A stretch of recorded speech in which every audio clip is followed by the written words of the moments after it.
and so much going on. I want to take you back to the moment where Liverpool managed to win their penalty. Donny van der Beek with a foul here on Diaz. What did you guys think genuinely when you saw it, Macca, as it happened?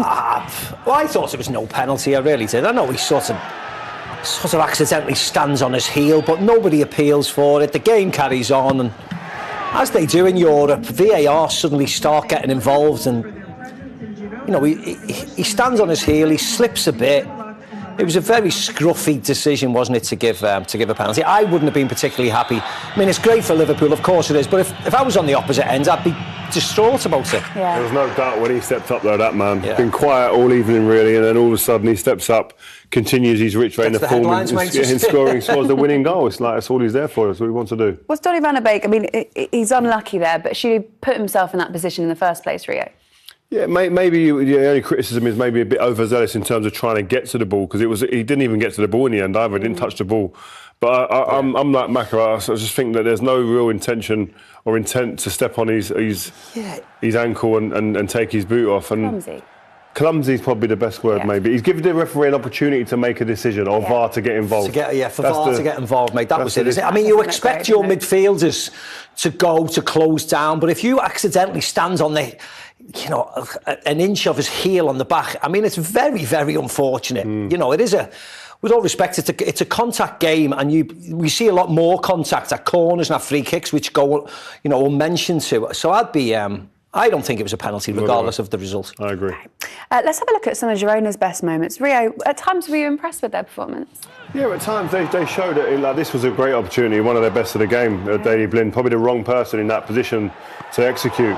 But I thought they showed enough in the game that their manager, I think, will be taking a lot of positives from this. They're playing against probably the form side in Europe at the moment, and the game was a close game in that sense, especially in terms of the scoreline. But it wasn't like a game where sometimes you see a team who you would say, I wouldn't really bet on them to be a threat in the game. They caused opportunities where I'm sure Liverpool fans had their hearts in their mouths at moments in this game, and I think they have to take big credit for that.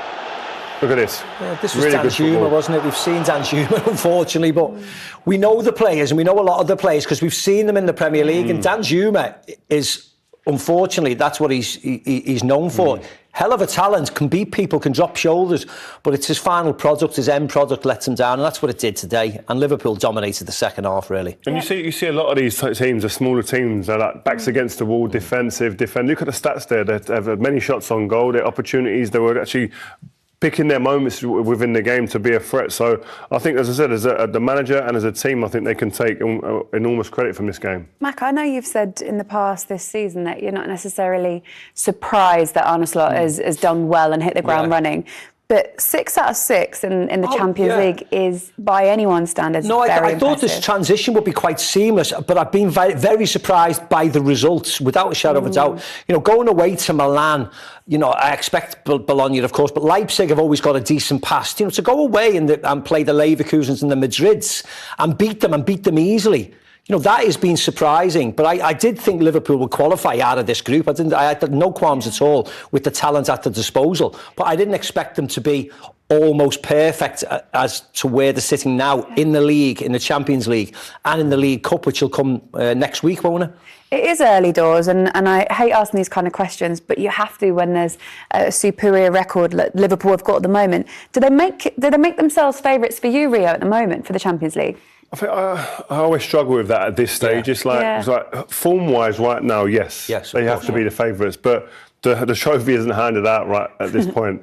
And the way that the makeup of a squad and a team, physically, mentally, and form-wise and momentum-wise, come March, April times will be very different to what we see now. So I think you kind of have to be a bit patient. They definitely have all the makeup and all the markings of a team that can be successful this season. But I think it's how you get into those areas of this season, form-wise, and with your team physically really determines where you're going to be. We've seen the best team around that we're going to watch in 5 minutes. They've constantly struggled to get to the knockout phase. And as soon as February comes, it's like a switch is flicked in Madrid and they suddenly turn it on.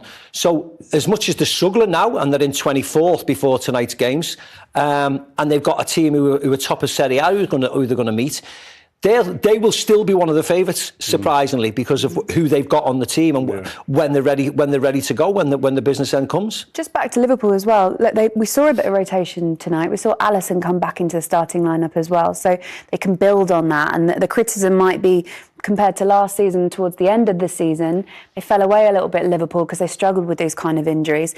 Is that the biggest threat to them this season? Yeah, injuries are a threat to every single squad, and that's, you've got to try and manage that. But you need luck. I don't care, no matter who you are. Real Madrid talking about the most successful team in this competition, they would have needed luck at different points of the season with all those victories. And Liverpool will be no different. But you've got. I think when you can take breaks in a season like Liverpool have afforded themselves in the next 2 games here, you have to be wise with those opportunities to take breaks for players. They've got Fulham next, who are a difficult team to beat. Just ask Arsenal. Yeah. How do you see that one going? Well, without Bassi, who's suspended, isn't he? And they are at home, so you'd have to fancy them at home, just to keep on rolling on. And then they've got a League Cup game. I think they've got Tottenham away, which would be difficult, but you just don't know what you're going to get with Tottenham. And then you've got the Christmas period, and if you're top at Christmas or top at New Year, there's certain statistics to say you can go far in this competition. In these competitions. There are. All right, guys, more reaction to this game.